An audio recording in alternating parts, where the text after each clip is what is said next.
Bom dia, irmãos. Bom dia. Aê, tudo na graça e na paz de Jesus Cristo? Amém. Amém, isso aí. Um bom dia mais reforçado para os irmãos acordar. Eu sei que os irmãos acordaram uns cedos, uns próximos do horário, mas um dia reforçado para não acordar, para a gente... Tá todo mundo alerta aqui.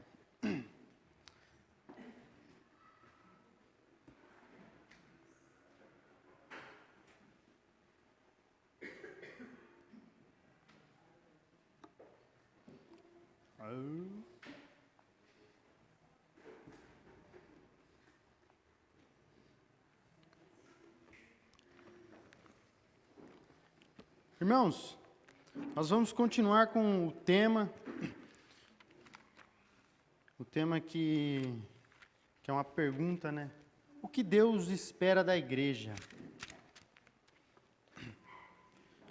Nós vamos começar nesse tema. E o livro básico que nós vamos usar é Romanos. Obrigado, Pipe. Aê.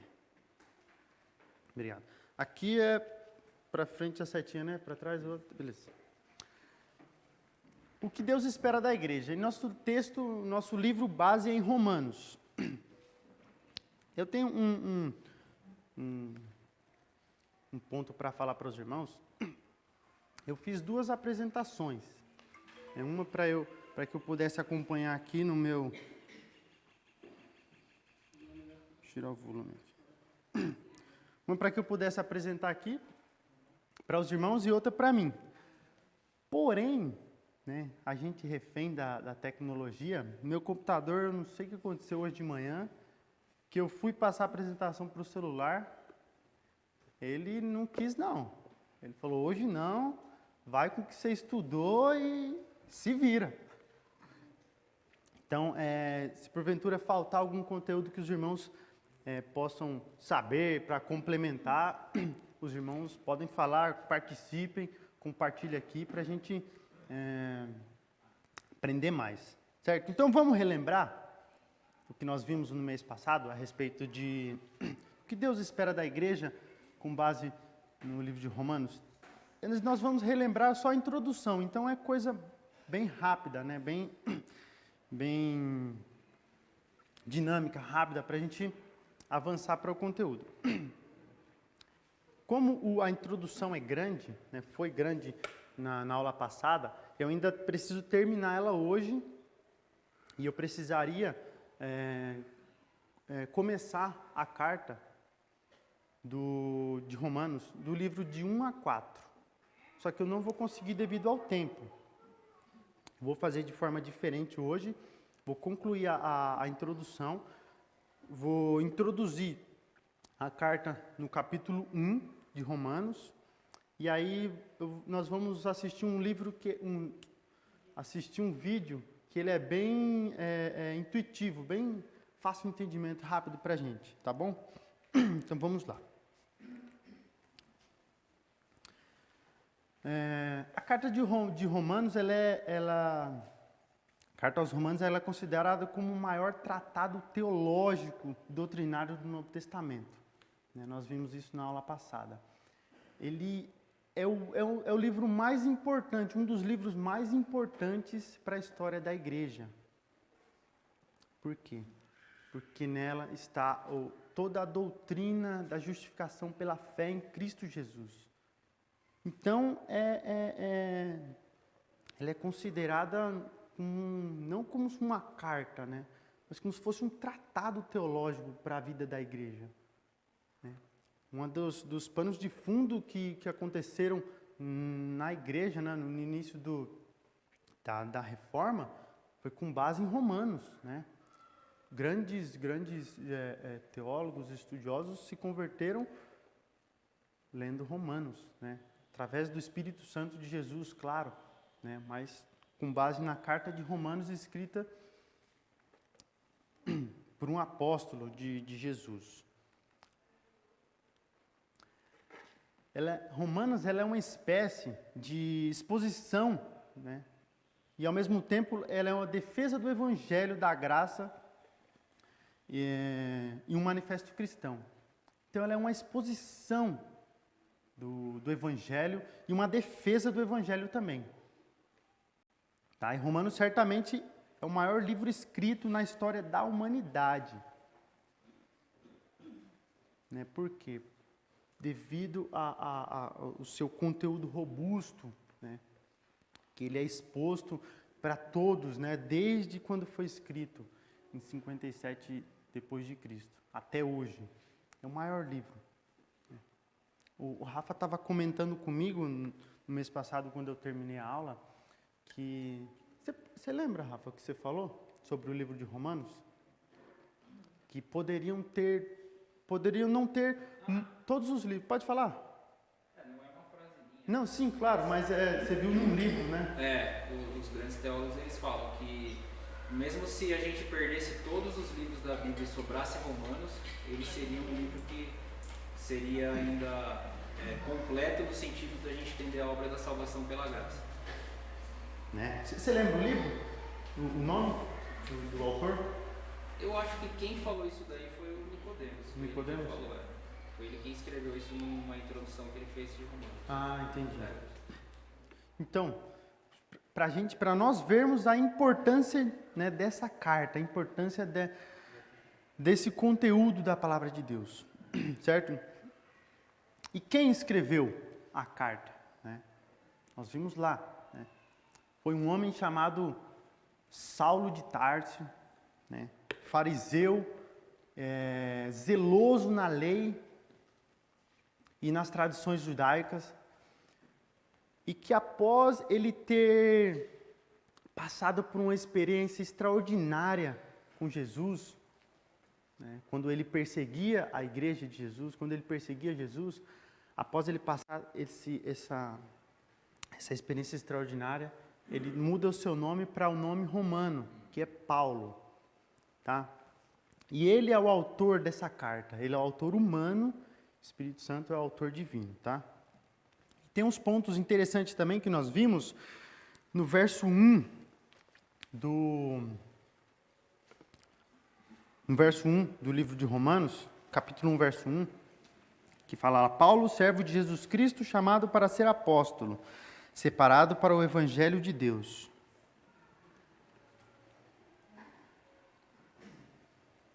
Então, o ponto interessante é o senso de humildade e o senso de autoridade que o apóstolo Paulo descreve no início desse texto, desse versículo.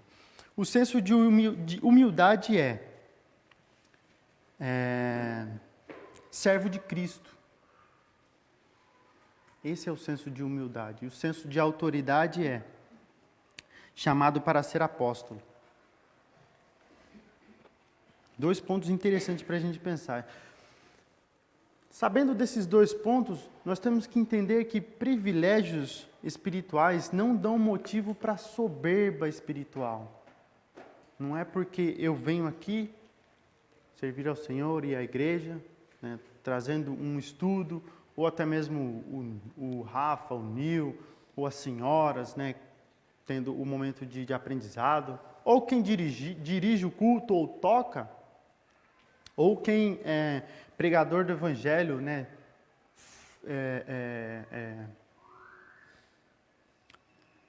ou quem organiza os acontecimentos da igreja fora, né, do âmbito aqui público.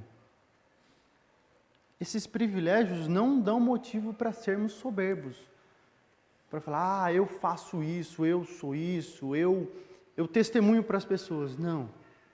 Quanto mais privilégio nós temos, mais humildes nós devemos ser. Mais humildes nós devemos ser. Certo? Aqui, ó.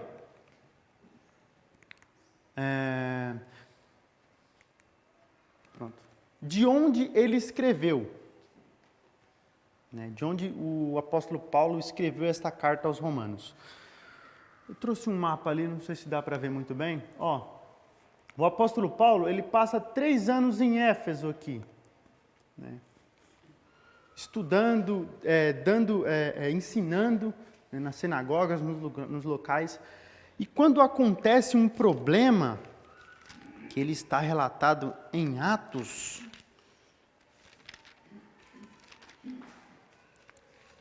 a referência estaria na outra apresentação que eu não tenho, entendeu? Mas está aqui.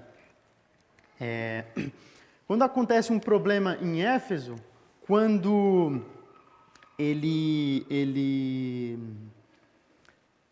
está, acho que na sinagoga, e acontece que tem um artífice que ele é prejudicado pelo testemunho de Paulo, né? Ele faz aquelas imagens de escultura e esse homem vai até com uma multidão, cria um tumulto e aí quer arrumar um problema com o apóstolo Paulo, falando que ele está ocasionando prejuízos para ele, para a cidade, para quem tem esse tipo de atividade, sabe? Que era pregado para o apóstolo Paulo, que não era algo cristão, não é algo que é bem quisto para o movimento cristão, né? Ou para que, como aquelas pessoas daquela época julgavam, como uma seita, né? Não era, mas eles julgavam, tá? E está em Atos, capítulo 19. Capítulo 19 aqui. Deixa eu ver. Começa do 23, tá? Mas eu não vou ler, não. Só vou ver só a parte que fala que o artífice está sendo prejudicado. Ó, acho que no 24 fala assim, ó. Um ourives chamado Demétrio, que fazia miniaturas de prata no templo de Ártemis e que dava muito lucro aos artífices, reuniu-se com os trabalhadores dessa profissão e disse: Senhores, vocês também sabem que temos boa fonte de lucro nessas atividades. E estão vendo e ouvindo como esse indivíduo Paulo está convencendo e desviando grande número de pessoas aqui em Éfeso. E aí discorre o texto. Então, ele teve um problema aqui em Éfeso e ele pegou e falou assim, não, eu vou sair daqui. Aí ele viaja para a região aqui, ó, da Macedônia, aqui em cima, né, para essa região. Ele sai de Éfeso, sobe, vem vindo, passa em Filipos, passa em todos esses lugares aqui, ó. Tessalônica, Bereia, e vai até Corinto, aqui embaixo, ó. Ele vem fazendo esse percurso. Essa é a terceira viagem dele, tá? E vem em Corinto. Corinto, ele vem e passa 3 meses. Desses 3 meses que ele passa ali, ele descobre, acho que no verso 2 fala, 2 ou 3.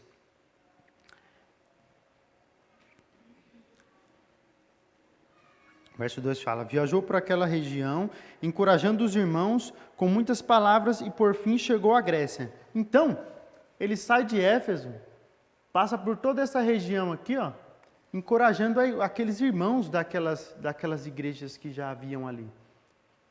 Encorajando, fortalecendo eles, e ele chega na Grécia, onde ficou 3 meses. Quando ele estava a ponto de embarcar para a Síria, verso 3, judeus fizeram uma conspiração contra ele.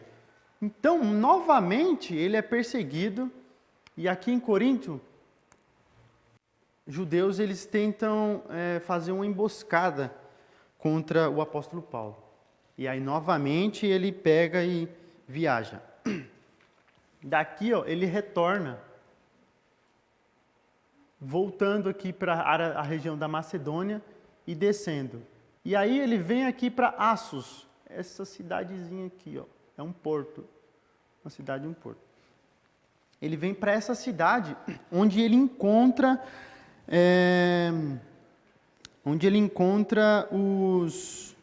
alguns irmãos, né? Está lá em Atos 20, 23, e fala assim, quanto a nós, fomos até o navio e embarcamos para Assos, onde iríamos receber Paulo a bordo. Assim ele tinha determinado, tendo preferido ir a pé, quando nos encontrou em Assos, essa cidadezinha aqui, ó. Cadê? Aqui, ó. Não dá para ler muito bem por causa da definição, mas é aquela cidadezinha ali. Então, opa.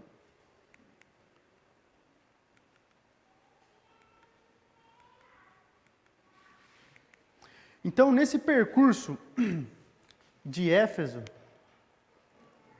né, Corinto e retornando, nesse trajeto aqui, ó, antes de chegar em Cesareia, que é nessa região aqui, nesse trajeto ele escreve a carta para a igreja de Roma, tá bom? Nesse trajeto, e foi no ano de 57 antes de Cristo, depois de Cristo, 57 depois de Cristo. Alguma pergunta? Alguém quer contribuir com algo, falar alguma coisa? Não? E para quem ele escreve essa carta? Para a igreja de Roma. Diga. Lá no final, Paulo é o autor, a gente sabe, mas quem redigiu foi o Tércio, né? Sim, Lá no sim. final, ele escreveu, o Tércio que escrevia essa carta. Uhum. Verdade, no final da carta tem.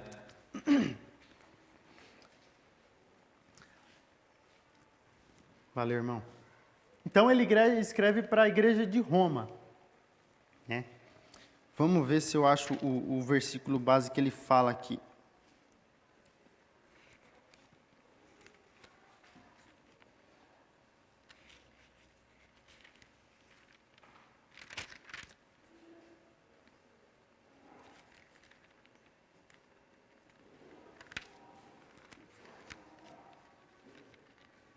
Tá, eu não vou achar não, mas o irmão sabe que foi para eles, tá?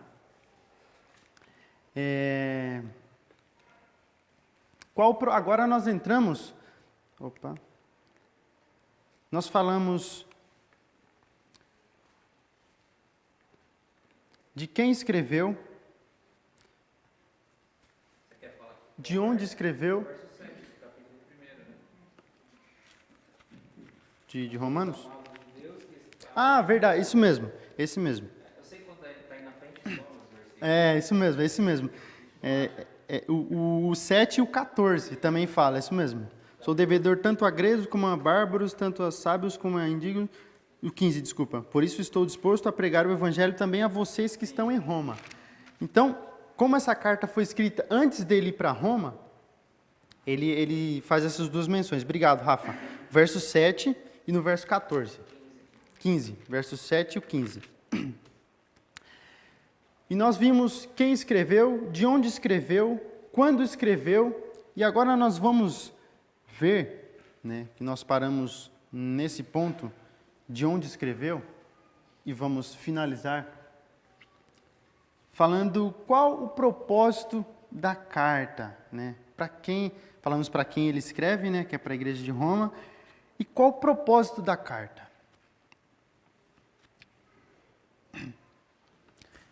Primeiro ele coloca 5 propósitos. Ele coloca 5 propósitos para aqueles irmãos, mas eu queria que primeiro os irmãos prestassem atenção num verso do capítulo 15, o verso 30 e 31 de Romanos, quando ele faz um apelo, né, para aqueles irmãos de Roma que orassem por ele, né?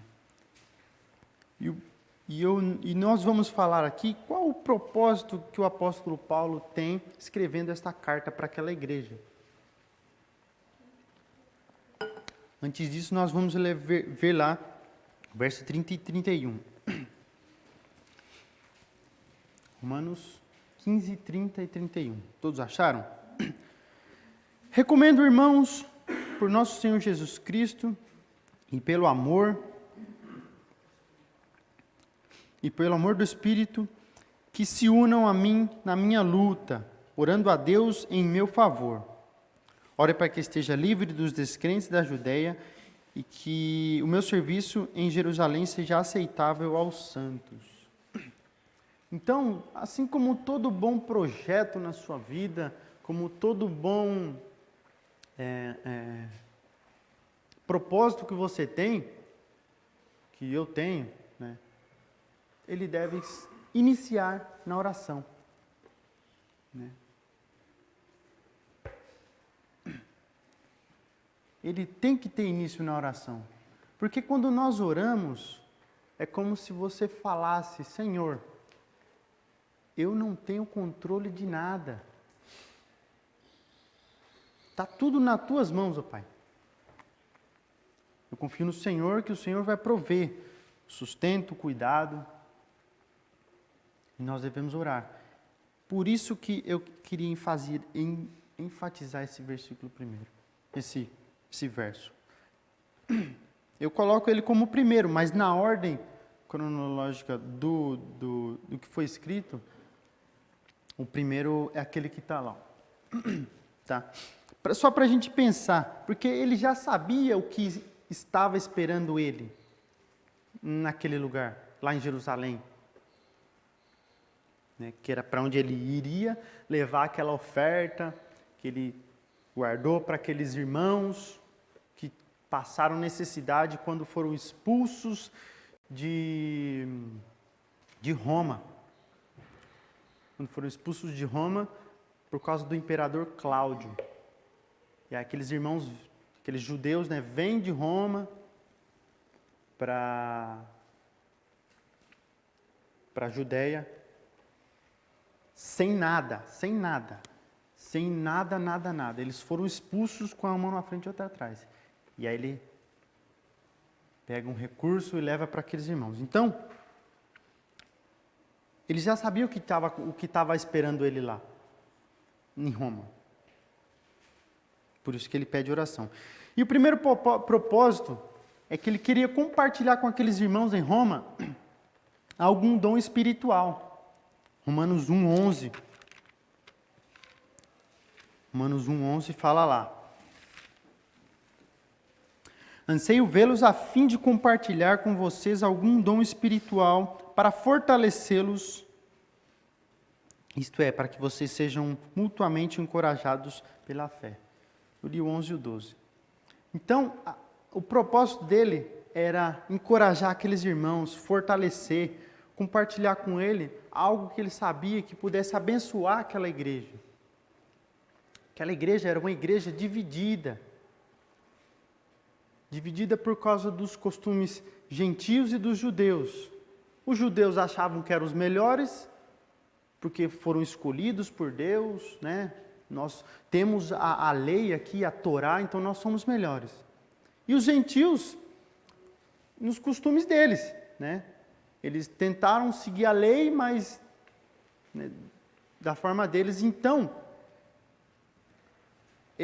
os gentios comiam carne de porco, né? Não faziam os sacrifícios. Então, para os judeus isso era repugnante. Entende? Então, essa igreja estava dividida por esses costumes, coisas que certamente no coração da igreja, no cerne da igreja, isso é prejudicial. Haver divisão, né, por causa de um pensamento que um tem e o outro tem. Né. Isso causa divisões, irmãos. A minha verdade não é a verdade do Eliezer. Mas a gente não precisa brigar por isso. Né? Os irmãos acham que o Eliezer me crucificou porque eu não fiquei lá os 4 dias no acampamento? Claro que não. Né? Ele falou assim: nossa, o Almir só dá valor para o trabalho. Claro que não. Né? Realmente eu não poderia ficar, mas eu fui tão abençoado quanto ele. Entende? Então esse tipo de... Um exemplo besta aqui que eu dei, mas esse tipo de coisas que está muito mais amplo, né? Está muito mais enraizado em algumas igrejas, nós temos que prestar atenção para isso. Para não darmos brecha para o inimigo.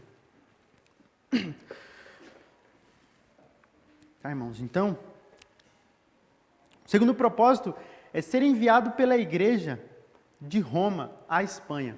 Ele tinha um propósito de ir para aquela igreja. Vamos ver o verso 24 lá, que os irmãos...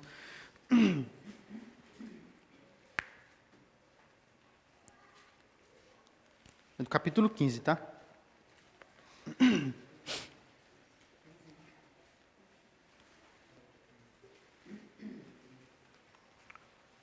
Capítulo 15, 24, fala assim, ó.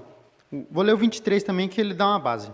Mas agora, não havendo nessa região nenhum lugar em que precise trabalhar, e visto que há muitos anos anseio vê-los, planejo fazê-lo quando for à Espanha. Espero visitá-los de passagem e dar a vocês a oportunidade de me ajudarem em minha viagem para lá, depois de ter desfrutado um pouco da companhia de vocês.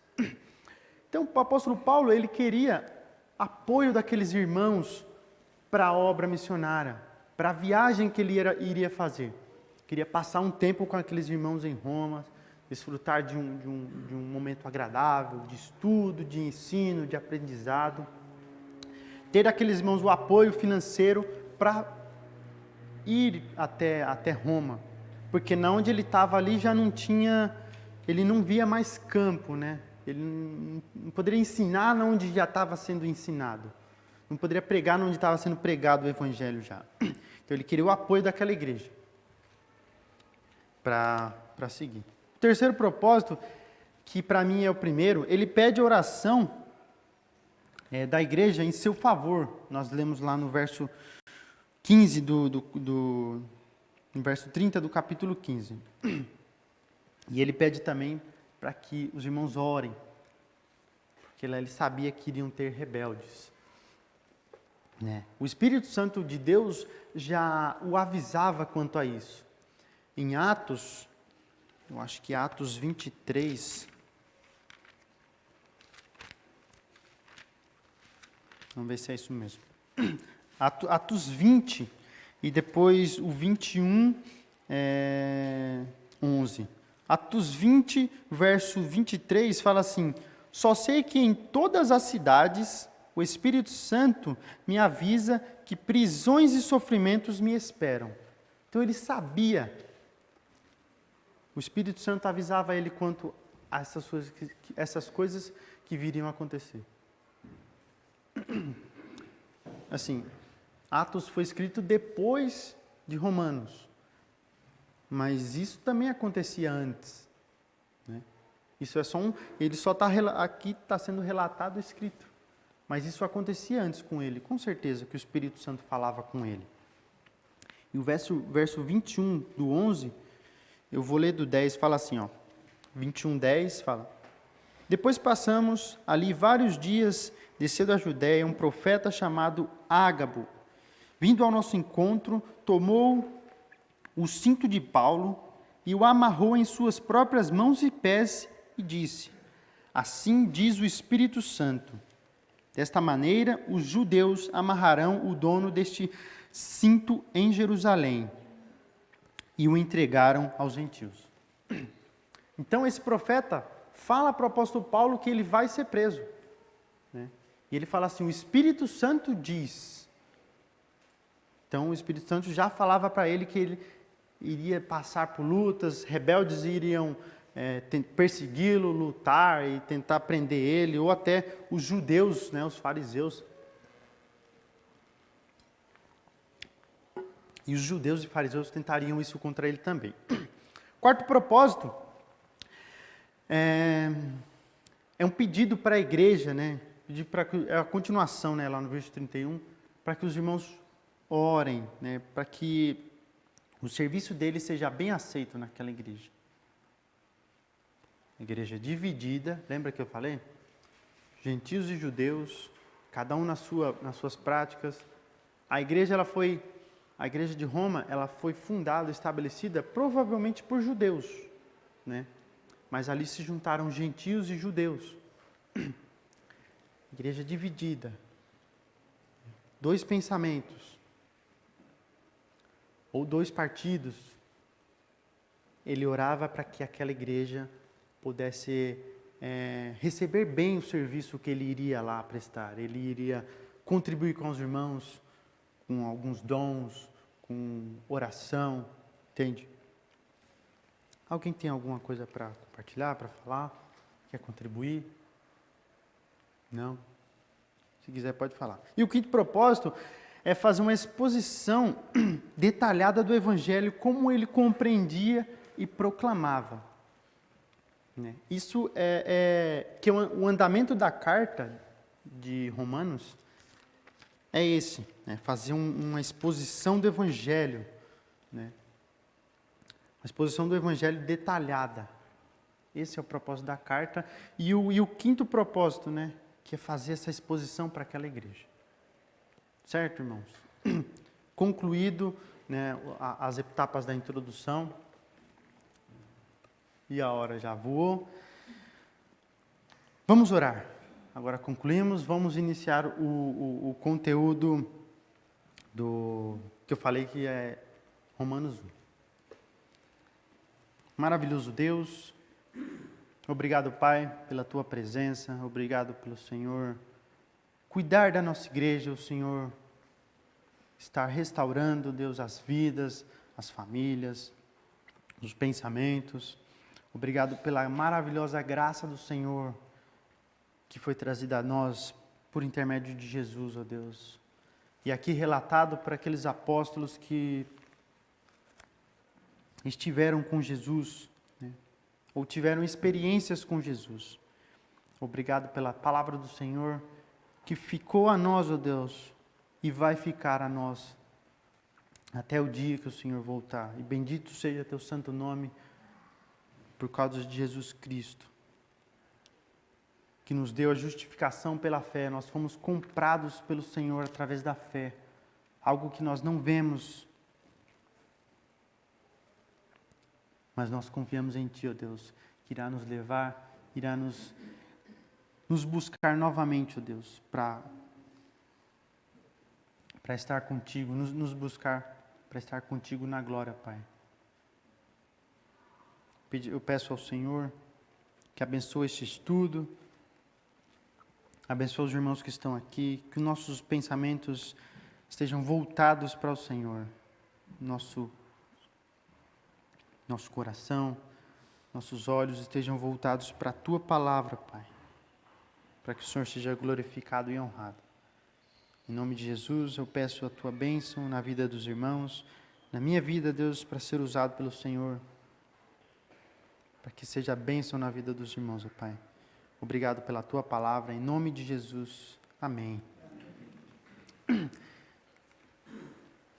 Então, irmãos, o que Deus espera da igreja? O que Deus espera da igreja? Nós vamos ver no livro de Romanos, e eu acredito que eu vou conseguir, tá? Com fé em Jesus. No primeiro versículo lá ele se apresenta, e o apóstolo Paulo ele se apresenta de três formas,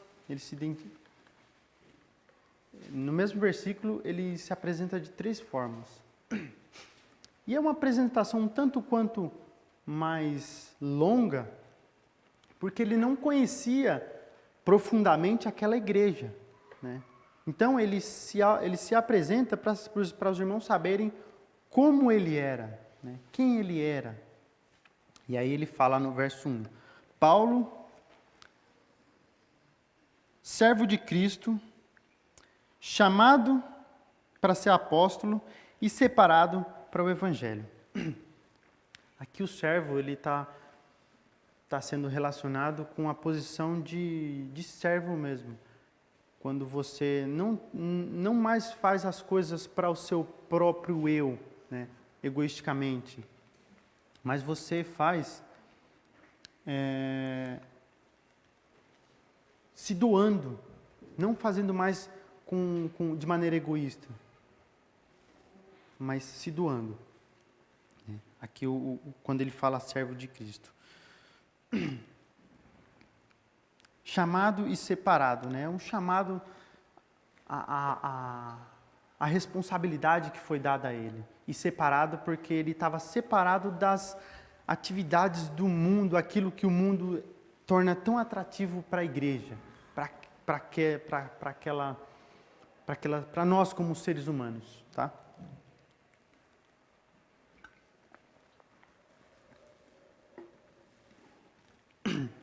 Antes de continuar, gostaria de fazer uma leitura com os irmãos do texto em que nós vamos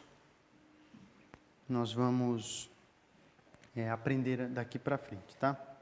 Pedir para os irmãos abrirem lá em Romanos 1 e vamos ler até o verso 25. Eu quero uma leitura participativa, para que a gente seja... Peço para que os irmãos, para que nós sejamos... Não deixe um intervalo muito grande entre um versículo e outro, tá? Sejam bem participativos.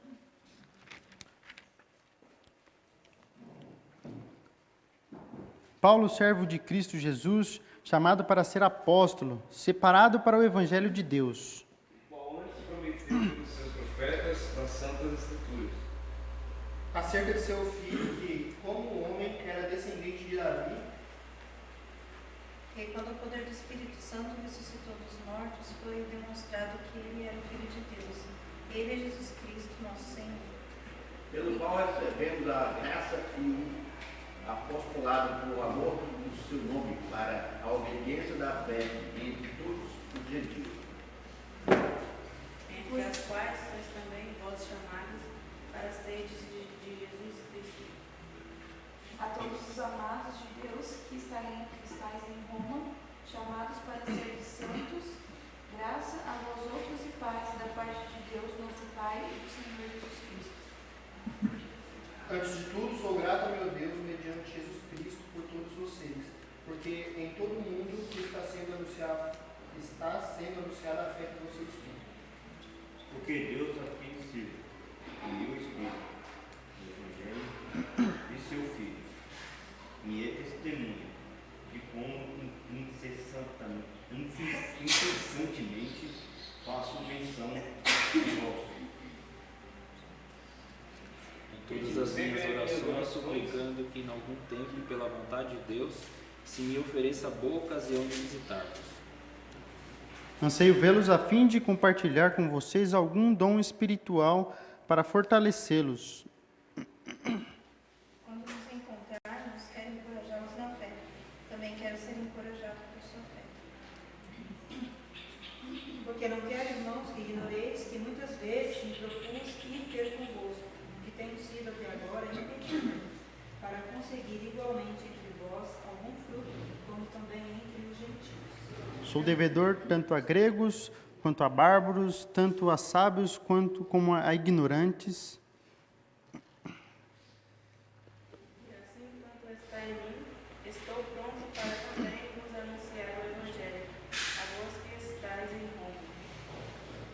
Não me envergonhe do Evangelho, porque é o poder de Deus para a salvação de todo aquele que crê, primeiro do judeu e depois do grego. Visto que a justiça de Deus se revela no Evangelho de fé em fé, como está escrito: o justo viverá pela fé. Portanto, a ira de Deus é revelada dos céus contra a impiedade e injustiça dos homens que suprimem a verdade pela injustiça.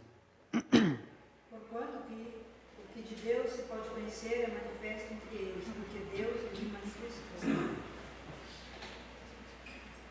Pois desde a criação do mundo, os atributos invisíveis de Deus, seu eterno poder e sua natureza divina, têm sido vistos claramente, sendo compreendidos por meio das coisas criadas, de forma que tais homens são indesculpáveis.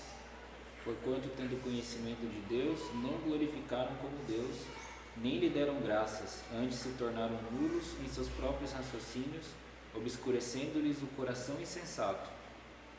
Dizendo-se sábios, tornaram-se loucos.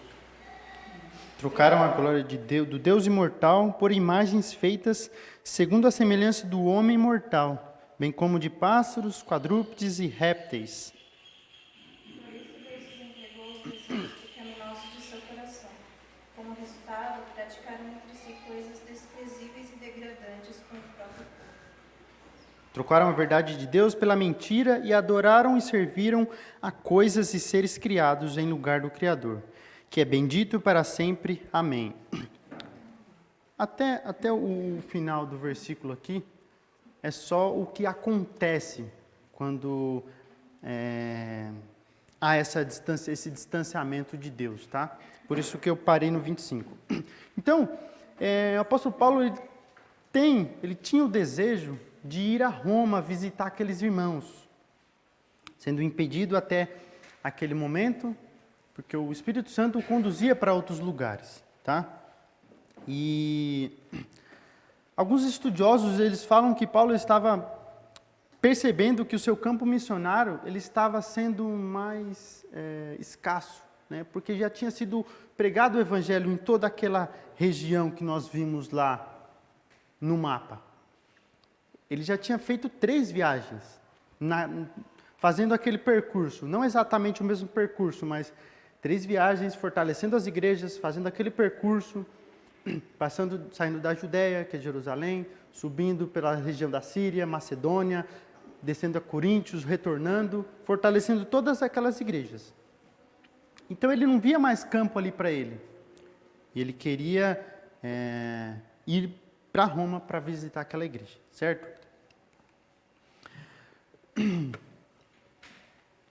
Nós vimos aí também no verso 16 e 17, quando o apóstolo Paulo fala: não me envergonho do evangelho, porque é o poder de Deus para a salvação de todo aquele que crê, primeiro do judeu, depois do grego.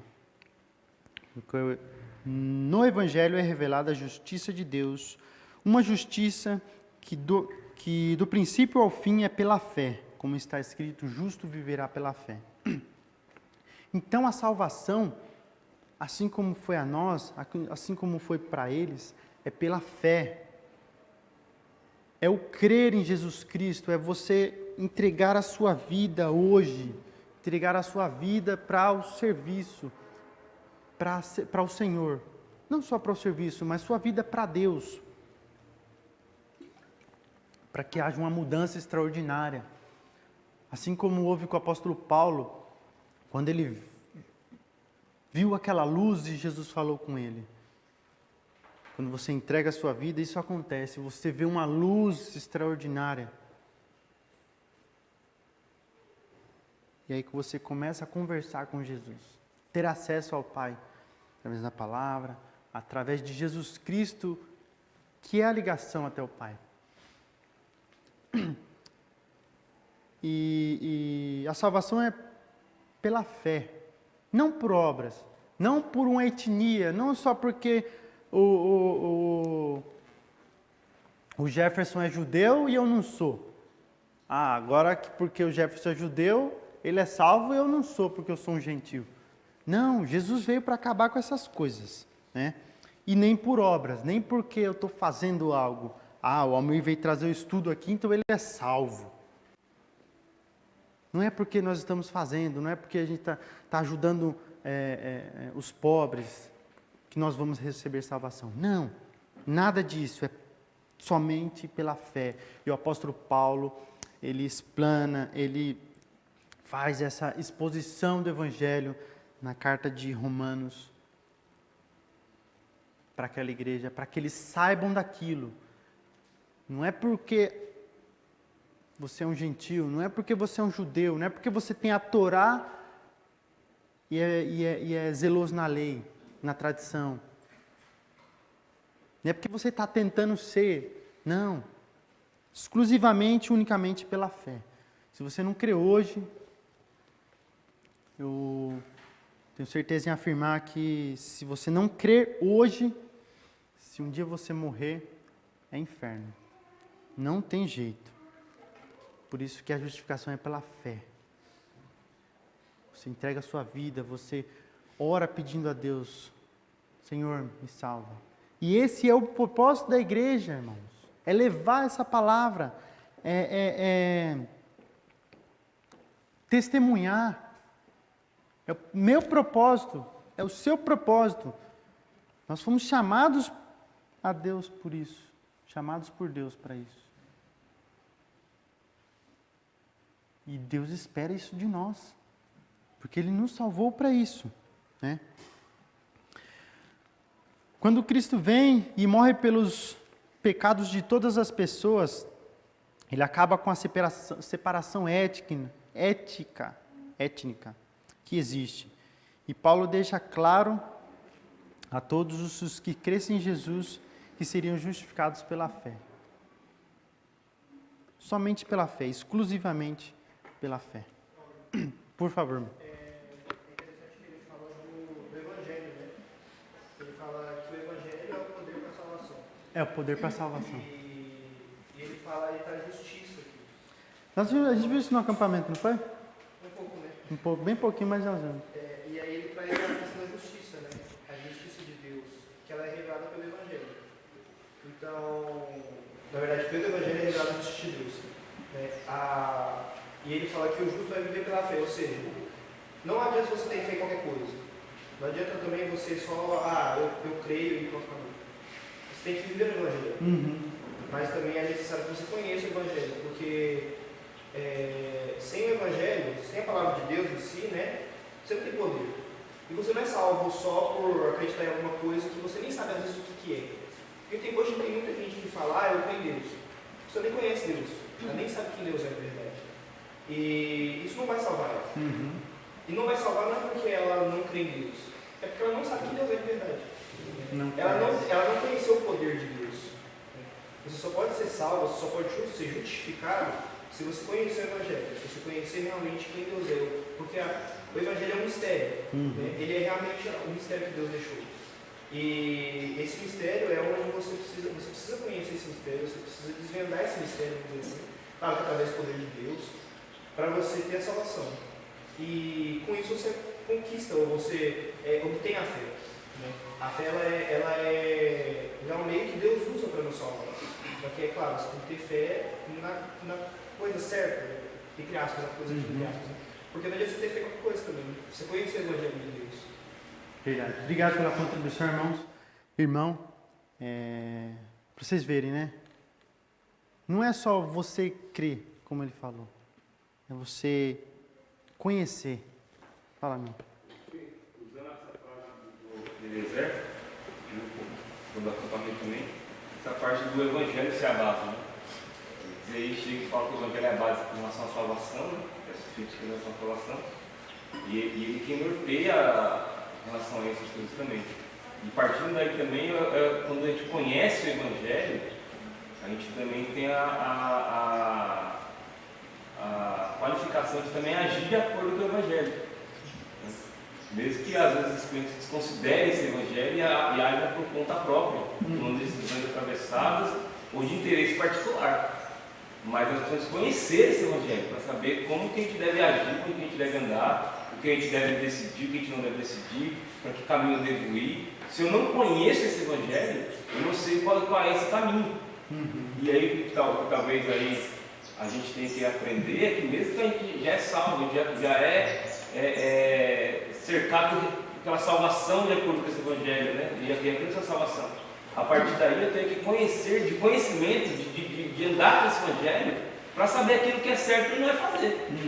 Porque senão a gente, e mesmo assim, a gente tem sérias vertentes, sérias chances de agir de acordo com o meu próprio interesse, com o meu próprio egoísmo, com a minha própria satisfação pessoal. Verdade. Então a gente tem que conhecer o Evangelho para saber para onde a gente vai. A gente já é conhecido de Deus, através do Evangelho, que nos alcançou. Agora a gente tem que conhecer os cantinhos do Evangelho, para a gente saber como que a gente deve andar também. Vários detalhes, né? É o crer, é você andar com Deus, você conhecer. Não é só crer e jogar no vento, né?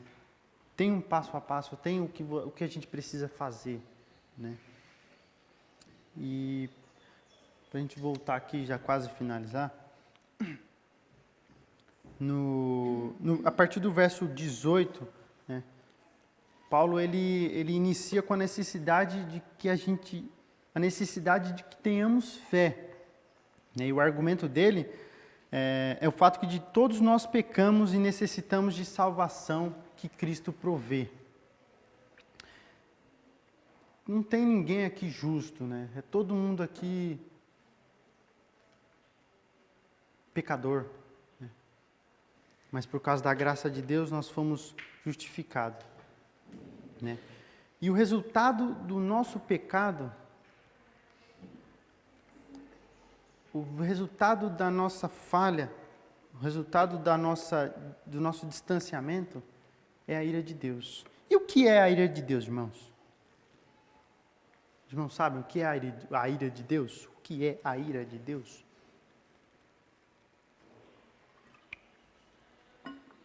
É quando Deus pega e dá uma chicotada na gente? É? Não. É? Não. Assim como seu filho faz com você, desobedece, você fala, não, agora você vai ver. Senta aqui, ou tortura, senta aqui que daqui a pouco você vai apanhar. Nossa, é assim que Deus faz? É assim que é a ira de Deus? É? Não? Talvez? Talvez? Será? Não? Sim? Não? Os irmãos não sabem? Eita, eu contava que os irmãos sabiam, porque eu também não sei. Não, irmãos. Pode, fala. Eu acho que essa ira aí não é uma ira ocasional, né? Momentânea. Não é uma ira que ocorreu por causa de uma situação. É a resposta certa da justiça dele contra o pecado. Eu entendo que é isso. É isso mesmo. Quer falar, Eliezer? Você sabe, né? Não, tô esperando você falar. É porque isso ficou muito claro para mim no acampamento.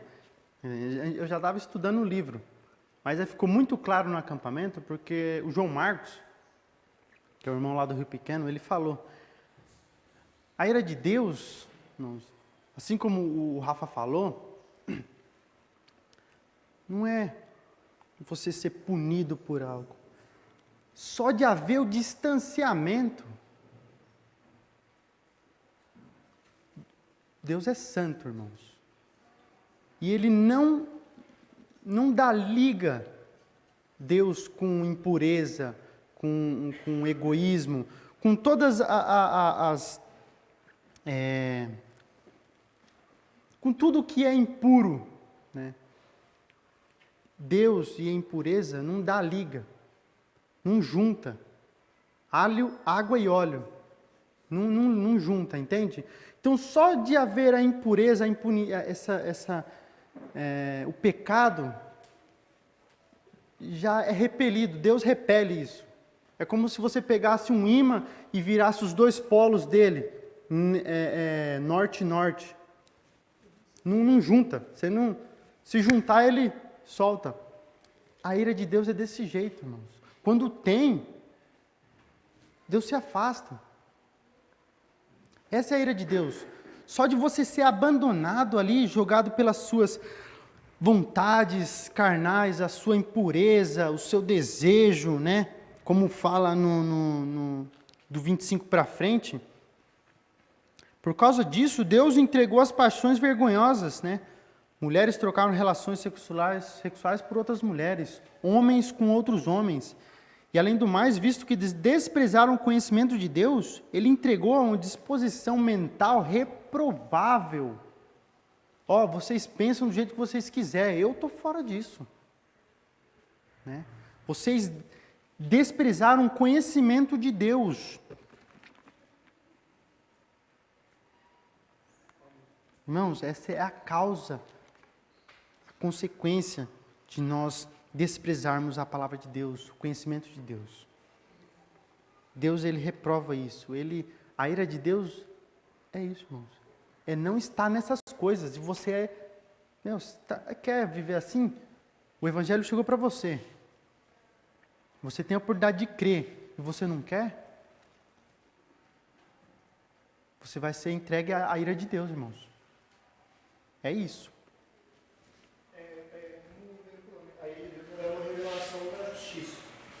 A revelação da justiça de Deus. Ou seja, se você observar esses versículos de 18 a 24, como você colocou, você vai ver que as pessoas elas escolheram se afastar de Deus. Elas escolheram por espontânea vontade ignorar Deus ou renegar Ele. Elas olham para as coisas de Deus, elas veem que tem um Deus ali, elas viram as costas e falam assim: eu não quero esse Deus. É basicamente isso. E além de falar, eu não quero esse Deus, elas afrontam ele. Porque ainda fala que, nos outros versículos que vai falando, né, que eles escolheram colocar a glória de Deus em outras coisas, adorar outras coisas e falar assim, olha, esse aqui é o meu Deus. Tipo assim, você não é Deus coisa nenhuma, isso aqui que é meu Deus, tá bom? Olha, esse aqui é o meu Deus. Essa imagem aqui, né, os meus bens. E aí, a Bíblia fala aqui que é por causa dessas coisas que a ira de Deus é revelada. Ou seja, Deus, então, ele fala assim, olha, tá bom, você quer servir esse Deus? Você quer fazer isso tudo que você está fazendo aí, e ignorar a minha existência, ignorar quem eu sou de verdade? Tudo bem, então eu vou mirar contra você, ou seja, vou deixar você fazer o que você quiser. E é onde você falou, né, sobre esse distanciamento. Deus, ele vai simplesmente, ele vai deixar você fazer o que você quer. Só faz. Só que essa é a ira de Deus. É aí que a ira de Deus se revela, porque quando você está longe de Deus, e isso vem lá em Gênesis, né, existe morte. Né? Porque você se separa de Deus. Separação, você, né? Você está longe da vida. E aí é onde a ira de Deus ela se revela. É uma revelação, na verdade. Porque ele é justo. Exato, por causa da justiça por dele. causa da justiça dele. Você é justo, você quer? Então tá. Por causa da justiça dele. Eu dei um estudo um tempo atrás que quando a gente não faz o nosso licenciamento do carro, a gente para numa blitz e o guarda pede o documento e está irregular, o que acontece? É aplicado a justiça, né, daqui.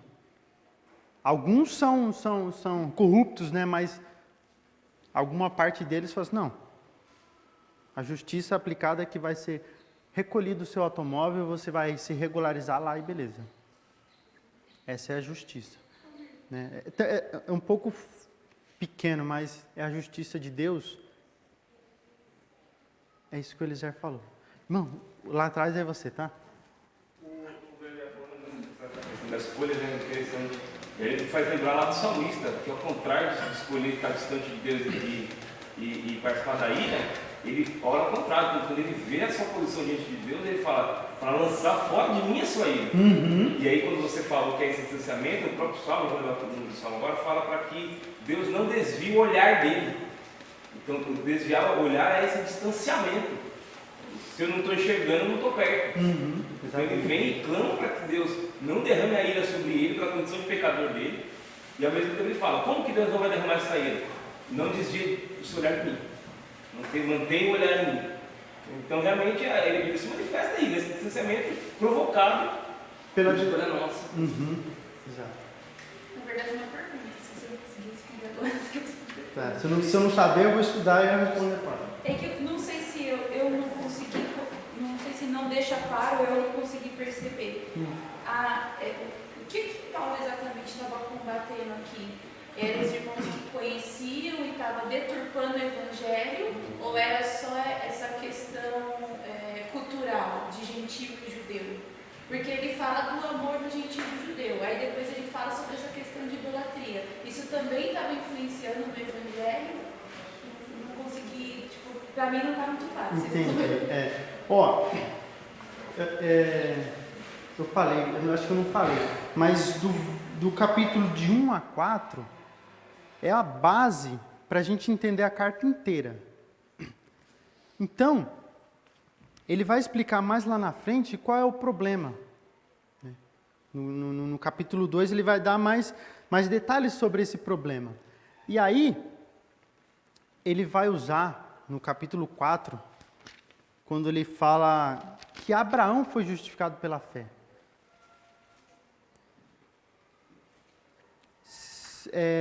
Quando ele cita as etnias. Porque o problema lá é que a igreja estava dividida. Não era porque um sabia mais que o outro. A igreja estava dividida, gentios e judeus. Aí o problema é esse. Ele queria unificar aquela igreja, para que eles entendessem que eles foram justificados pela fé. Então o judeu ele não poderia se apegar mais à lei. E... O gentil, ele deveria deixar a vida dele de idolatria. Exatamente. Ele queria unificar aquela igreja. Boa pergunta, irmã. Obrigado. Acho que facilitou até a minha resposta. Ficou claro? Deu para entender? Então, do capítulo de 1 a 4, fica fácil a gente entender com uma base para entender toda a carta, tá? Mas o propósito é esse, é unificar a igreja.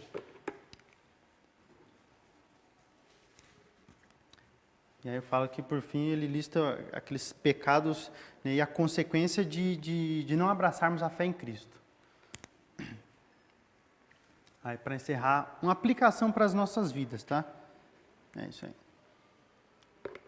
O que Deus espera da igreja? Uma aplicação para a nossa vida.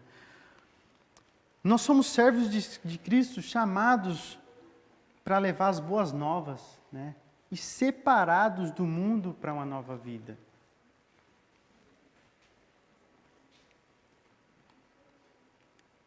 Deus espera isso de nós. Não que haja divisões aqui, né? E como servos, temos um Senhor a quem nós devemos obedecer, honrar e fazer a vontade de buscar agradar. Não o eu, né? Não o ser de maneira egoísta, né? Mas ao Senhor, né? E o nosso chamado é para nós levarmos as boas novas e fazer discípulos. Irmão, isso pega tão pesado em mim, porque até hoje eu não lembro de ninguém que eu tenha falado. Eu não lembro de uma pessoa em que eu tenha falado do Evangelho e eu possa ter discipulado ela. É pesado, irmão. Esse versículo aqui, essa frase aqui me dói. Porque eu não discipulei ninguém. Eu falei do Evangelho. Conheço algumas pessoas que se converteram, foram para outras igrejas, mas não que eu tenha o privilégio de tê-la discipulado. E esse é o nosso chamado, irmão. Né? É isso que Deus espera da igreja, de nós, né? E nós fomos separados do mundo, e não para o mundo.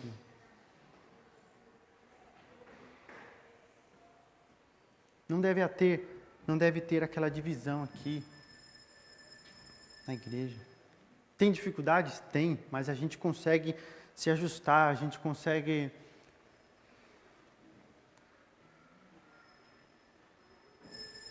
conversar, resolver, né? Nós conseguimos, irmãos.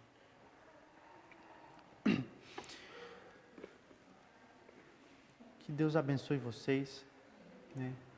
Graças a Deus eu consegui trazer o capítulo 1, né? Já é um progresso para mim.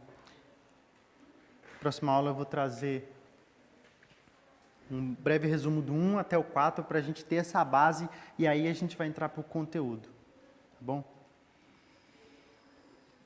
Maravilhoso Deus e Pai, eu te dou graças pelo teu amor, pela provisão do Senhor, ó Pai.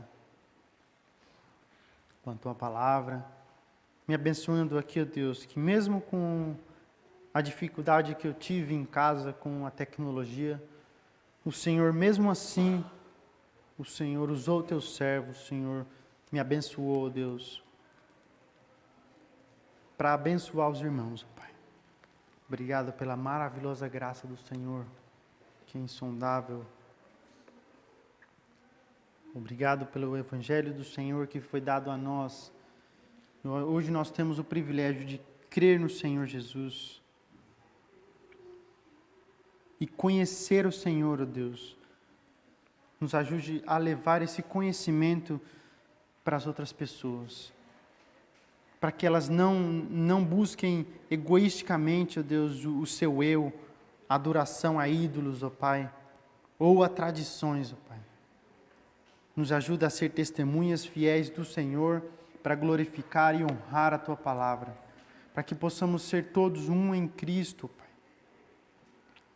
Uma grande família unificada pela igreja, unificada por Jesus através do sacrifício, Pai bendito. Abençoa esta igreja para que sejamos testemunhas fiéis do Senhor, honrando e glorificando, obedecendo, dando graças ao Senhor por tudo, Pai bendito. Em nome de Jesus, nós te damos graças, ó Pai. Amém.